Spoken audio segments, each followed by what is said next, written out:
All right, so Wings of War MMA back for the main card of the UFC Fight Night Paris. There have been a couple changes that have gone on since the last time I reviewed the prelims.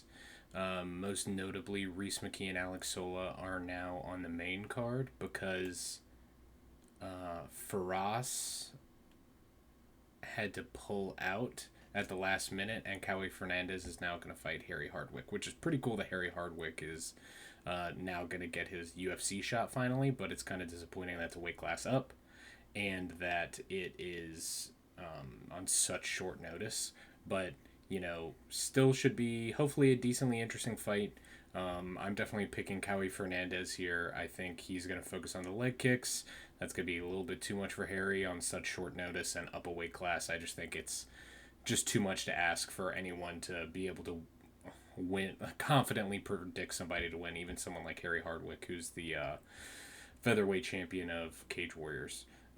So he's very good. His brother George is very good. Go check them out. They're not bad at all. They're great. Shout out Middlesbrough. And yeah, they both have pretty good boxing. They love body shots. That's kind of their thing. That's like the whole meme with them is that they're like, expect some body shots. But, I just think it's going to be too difficult. Up a weight class, short notice. Kelly Fernandez, which is now on the prelims, going to beat Harry Hardwick. Probably not going to stop him, I wouldn't think, but maybe if it's like leg kicks. But I would say probably by unanimous decision. So going back up, we are going to look at the main card now. I am going to focus. I'm going to do like a video focusing specifically on this matchup and break it down a little bit more. Try and do my best Dan Hardy impression because I love watching his stuff and he doesn't post anymore. Bums me out, man. But anyways, I think a lot of people are really kind of getting these fights wrong. Also, and a quick caveat here. I 100% misspoke when I was talking about Reese McKee when he was still on the prelims. He is not 0-4 in the UFC. He's 1-4. I totally forgot that he. If I'm being honest, I totally missed that he has won a fight. I think it was like in May. He had a fight, and I went back and watched it, and he destroyed the guy. It doesn't really change my opinion on how this fight is going to go necessarily. I kind of funny like. Talking about this as soon as I just talked about Harry Hardwick taking the fight on short notice and going up a weight class because that's what Axel Sola is doing, but he has had longer than a week to prepare. Reese McKee, this is his third opponent for this card at this point, so this is kind of shorter notice, but I believe Axel Sola has had maybe a month, a little bit longer than a month maybe, to prepare for this fight, so I do think that he's going to be better equipped to kind of have a chance to win the fight.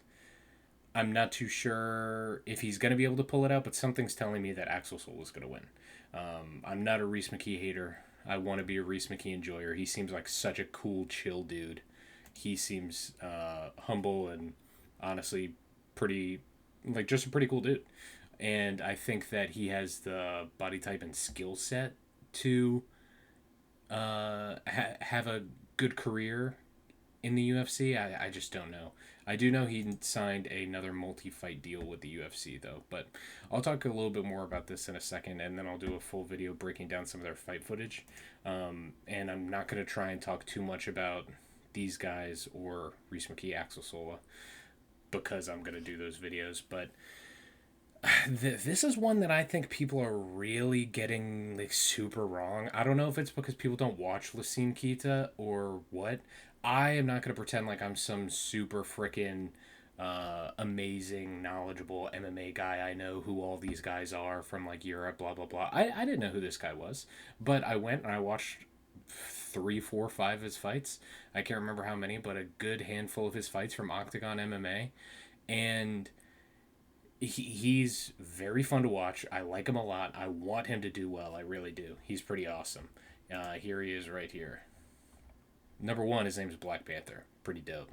But also, he's young, 27 years old. He's had both the featherweight and just recently the lightweight belts over in Octagon MMA. He had a tournament to win the lightweight belt. So he only has one loss in his career, and it's because he broke his foot. I didn't get to watch this fight, so I don't know if it was like a Sean O'Malley Cheeto Vera situation where it's like, a deserved loss. He got kicked and like he just had an injury from the kick and he lost, or if it's something like he just had a freak injury and it was counted as a loss. I'm not sure, but a lot of these other fights are very good. You can go ahead and watch this on YouTube right here. He uh, obliterates Samsonidze. And then Ligierski's a really good fight, and so's his second Paradiser fight. Because he fought Paradiser, I think, earlier in his career. Yeah, he did. So he's beaten him twice, and Paradiser is pretty good for this regional scene for sure. I don't know how his competition would necessarily stack up to other UFC competition, but I think it's safe to assume that this level of competition is not going to stack up to your average UFC comp. But with that being said, he's 16-1, two weight class champion of Octagon MMA, which is a pretty sizable MMA organization over in Europe. He is very fast and explosive.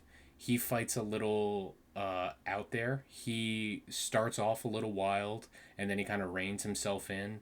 His footwork is okay. He tends to do like the hop steps, He's not like he hops with both feet in the air, like jumps in, jumps out type of thing. And he tries to blitz and run in and he just like launches looping shots when he does decide to strike. He also, whenever he's backing up, he just backs up kind of in a straight line. I think he can get caught out like that.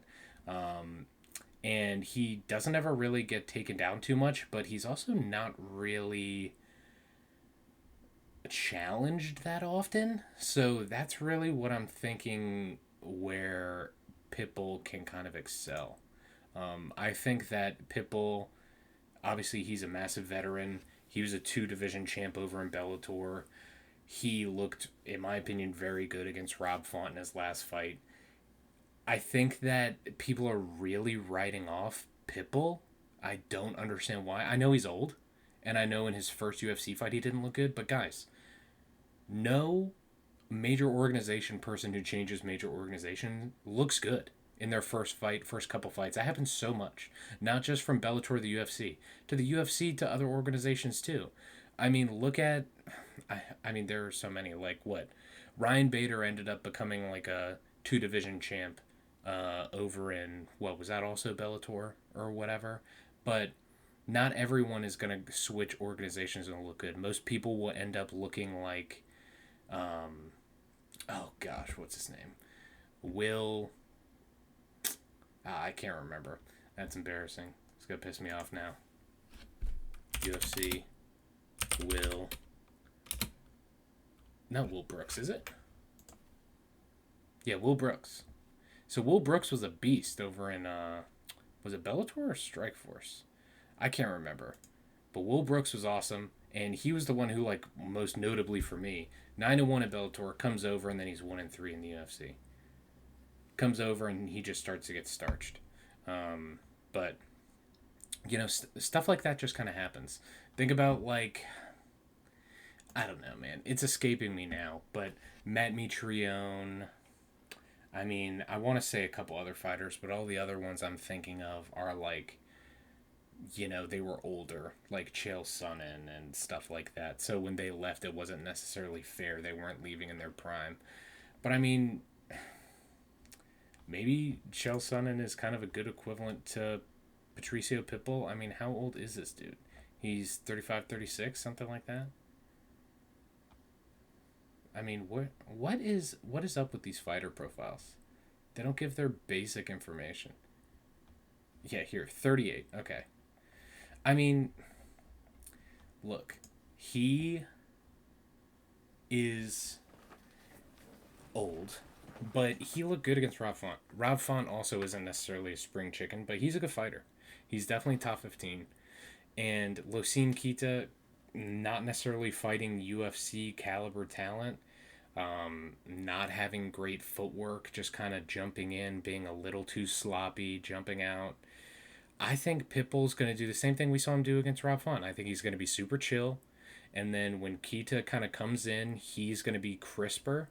Pitbull's going to be crisper, and he's just going to counter him, and he's going to land the more significant shots. I'm not saying that he's going to finish him or anything like that, but I think that he has the ability to win on the feet.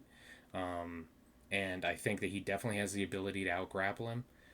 It's just whether or not Pitbull's going to try to grapple him or what.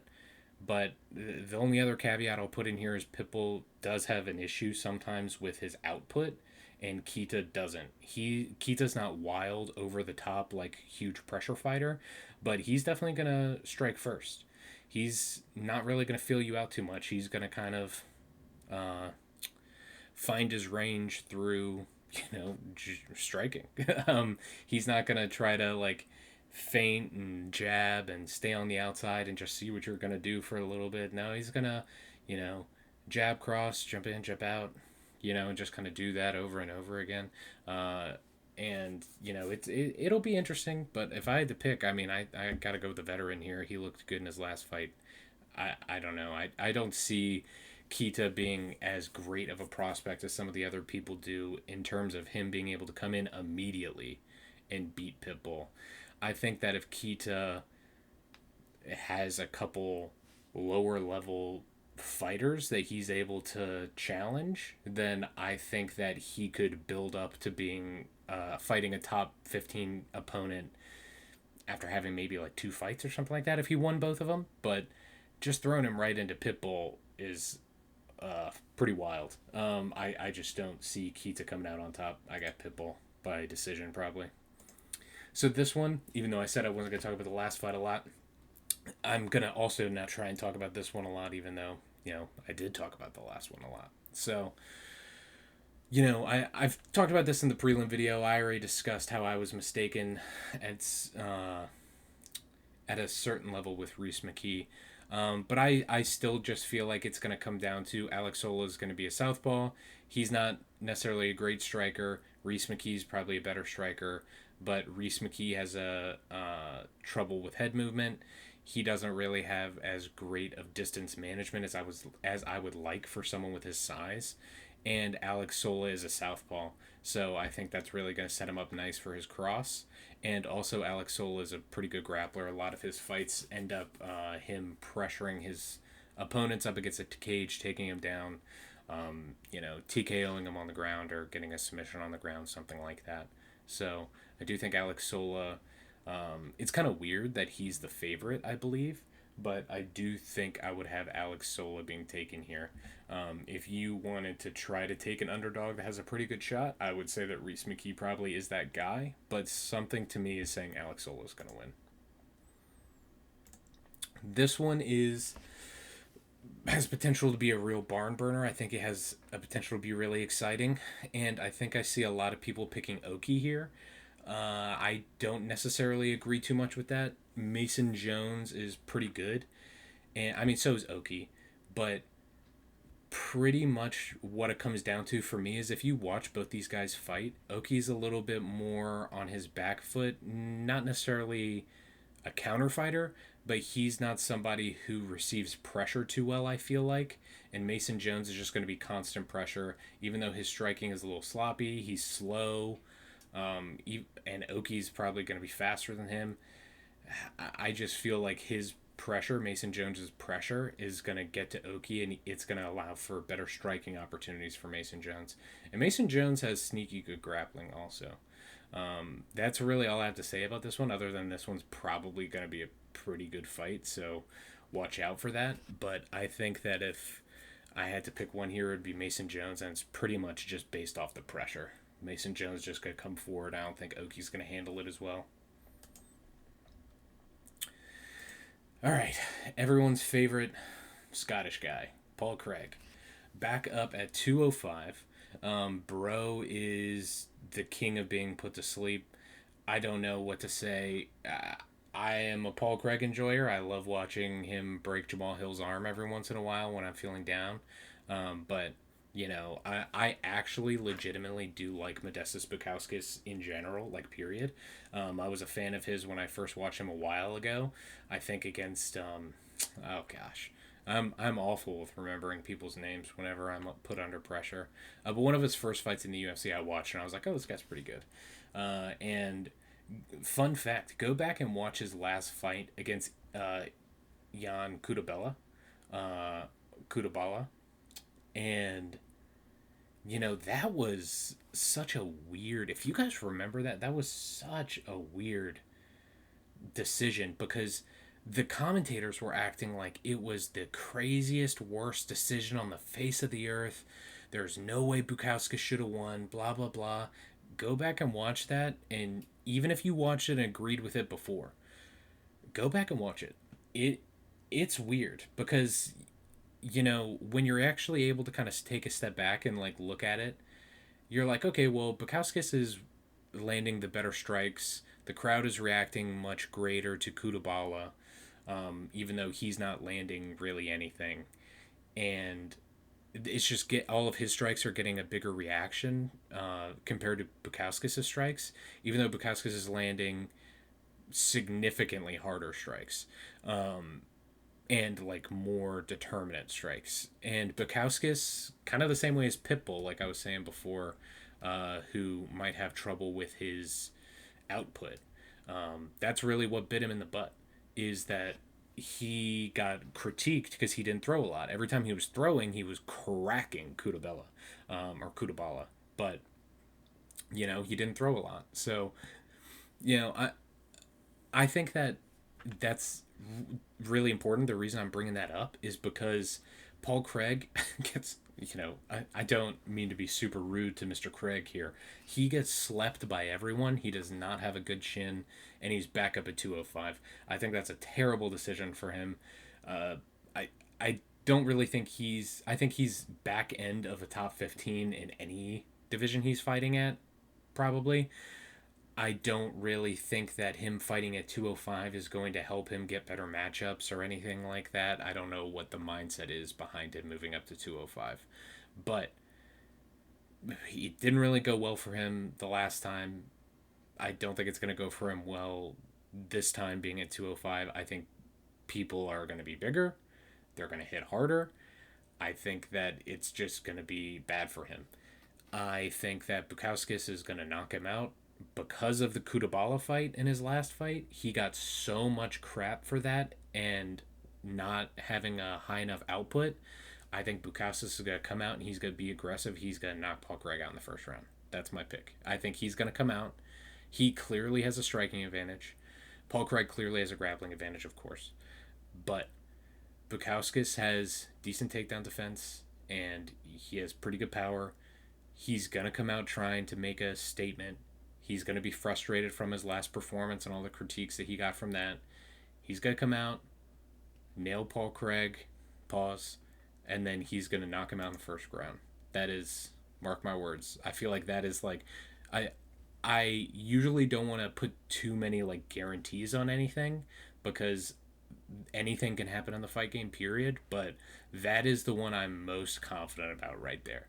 And if I'm wrong, I will I will embarrassingly admit I'm wrong. This one is weird because I am a grappling enjoyer. I'm a grappling apologist. I love wrestlers. I love grinders, dudes who will just go and just nonstop movement and pressure and just like wrestle, take somebody down, put them up against the cage, just constant pressure, constant strikes, all that kind of stuff. And Benoit Saint Denis really likes to try and do all that. And when I really first saw this matchup, I was like, yes, Hoofy's like has great striking, and I think the parallels between him and younger McGregor are very correct. I think a lot of people who point that out are right. I think that he definitely strikes me as a younger McGregor in many ways, and his striking is very impressive. But at first I was like, oh, Saint Denis is going to come in and he's going to put him up against the cage, take him down, and he's going to get Hoofy tired and he's going to take advantage of that and then he's going to end up winning. but the more I think about it, and the more I watch both of their last couple fights, I don't know how much I believe in that anymore. I don't think Benoit Saint Denis can last the full 3 rounds. I think Hoofy is gonna. I was gonna say nail him again. Hoofy is just gonna tattoo him as soon as he walks in. I think he's gonna. I think he's gonna hit him with whatever he wants to hit him with, and he's gonna knock out Saint Denis. Maybe not the first round. I don't know, but he's gonna knock him out. I just don't see any other way. I can see a world where Saint Denis can close the distance like a goon and just like eat a couple shots and somehow and get him against the cage, get him tired, take him down, etc. And then in the later rounds when Hoofy is tired and his power's kind of dwindling, Saint Denis can like put the pressure on and like keep the pace up and he can win the fight that way. I can see that happening, but I think that it will be more likely that Hoofy's going to be able to utilize his good footwork, stay away from the cage, make Saint Denis pay for trying to charge in, and Hoofy's just gonna, take it to Saint Denis. I think I don't have too much faith in BSD here, so Hoofy by stoppage. I think it's by KO TKO. If I had to guess, I would say first round, maybe second round. But I would say probably first round. So before we get to the main event, just a quick recap. I have Pitbull winning by decision, Solo winning by decision, Jones winning by decision, Bukowskis by first round TKO KO, Hoofy by first round KO TKO. Yeah, and for the main event, I don't know how much insight I can put in here other than I am confused at what I'm seeing from some of the big MMA pundits. Like Anthony Smith, what are you talking about, dude? Like, I don't know. Like, I just see these dudes so confidently say Borralho is gonna win by unanimous decision. Like it's just nothing. Like you don't even think about it. I just don't see that. And I like both these guys a lot. I do. Um, but I just think Imavov is gonna win. I don't know. I think Imavov. I see it being where Imavov outstrikes Borralho. I need to be better at pronunciations, man. I literally am not bad at pronouncing things or spelling things, reading things, whatever. But because this is like all new, like me talking to like a microphone is stressing me out and I can't remember how to pronounce his fucking name. Caio Borrahlo. Said that like I was from Mississippi and learned how to read when I was 35 years old. But anyways, Imavov. Let's just go through some of his past wins. I mean, obviously we know he knocked out Adesanya. He had that good fight with Allen. It was a good fight with Cannonier. I mean, his record is he has some quality wins here. Like the Buckley win aged very very well. He's been in the UFC for a minute. Jeez. I mean, let's see here. Buckley aged well, and then once he lost to Strickland, that kind of changed things up. The Curtis fight, I mean, that's like infamous. Delidze's kind of been exposed recently. I mean, I don't want to say exposed. Anthony Hernandez is awesome. Who doesn't love Anthony Hernandez? But I don't know. Delidze's kind of fallen off. Buckley was a good win. Cannonier's a good win, even though Cannonier's kind of starting to fall off as well. Allen's a good win. Adesanya in the second round is a good win. I just think his record is so good. It's hard. It's hard to choose. Imavov is going to have the striking advantage. I think so for sure. But Borralho is going to have the advantage on the ground. I just think, oh man, like the quality of opponents here just doesn't really match. Like this will be the first top prospect besides Cannonier really that Borralho's gonna beat if he wins, and Imavov's at home. I just see this going in the way of Imavov striking, looking good, just outstriking Borralho, um, and just not getting taken down, avoiding getting taken down, and striking in between the defending takedowns, getting off the cage, etc. And I think it's just going to be that for 5 rounds. I think he's just going to end up outstriking Borralho. Borralho's probably going to get him to the ground a couple times, I would think, maybe, but I think that it's going to be close.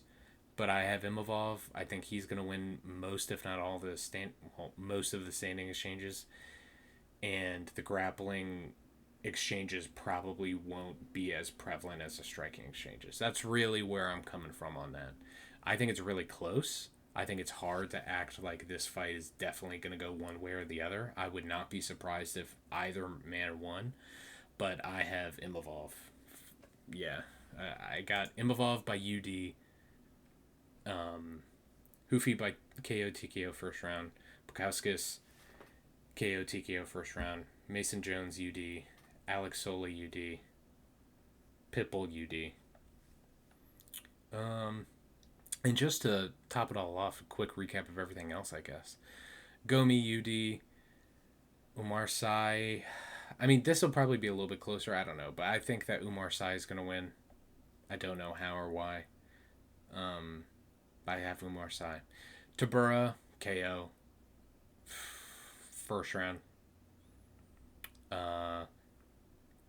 Fernandez, definitely. Either UD. I don't want to say stoppage just because like it's gonna hurt my heart if Harry Hardwick answers the call on a week's notice, goes up a weight class, gets stopped. I'm gonna feel so bad. But it might end up being a stoppage, but probably I would say a decision victory for Fernandez. Sam Patterson here by submission. Second round maybe. Brad Tavares by UD. Andreas Gustafsson by TKO, second round. Sam Hughes by either decision or submission, but probably just decision if I had to guess. But yeah, I think that's really what I got going on for the main card and a quick recap of the whole card. Yeah, I think that this is going to be interesting. I think this whole fight card is definitely going to be very good. I think that if you guys are even thinking about not watching it, you should reconsider. You should definitely watch this. It's going to be exciting. There are a lot of good young prospects making their UFC appearance on this card, and I think it's going to be pretty interesting to see. It's pretty cool, you know. The lightweight Aries champion, the lightweight and featherweight Octagon MMA champ, Robert Rashala. What is he? I forgot what organization he's in, but he's a champ as well in his regional organization. Anta Delija, he's a former heavyweight PFL champ. Harry Hardwick, he's the current Cage Warriors featherweight champ. I mean, it's going to be interesting, dude. It's going to be super interesting to see these guys all make their debuts. This is a very cool card for trying to suss out, like, future potential, like, good MMA fighters. Good UFC, like, stars, you know? I mean, who knows what any of these guys could do. But not to mention that Hoofy is, I mean, not even ranked, and people are already talking like he's the next champ. This is a title eliminator more than likely, unless they decide to give one of them Fluffy. I don't know. Like, this is such a good matchup up there. This is probably for a ranking. I mean, there's a lot of good fights on this card. So you guys should all probably check it out if you were thinking about doing so. But keep an eye out. Keep an eye out for Axel Sola, Reese McKee breakdown, Patricio Pitbull, and Lucine Keita breakdown. I'm going to do those, post those before the card. If you like the video, like, subscribe. If you have any feedback, positive or negative, please leave me a comment. I'm just trying to talk some shit about MMA. I know these first couple are probably going to be boring, but I'm just trying to give some good insight into the sport and hopefully be right about my picks. My first picks I'm hoping to be mostly right on. But, hopefully it becomes more natural and this kind of stuff is more chill and just bros being bros. But either way, enjoy your day. Enjoy UFC Fight Night Paris. Comment down below what you think your picks are going to be for the main card, and have a good day.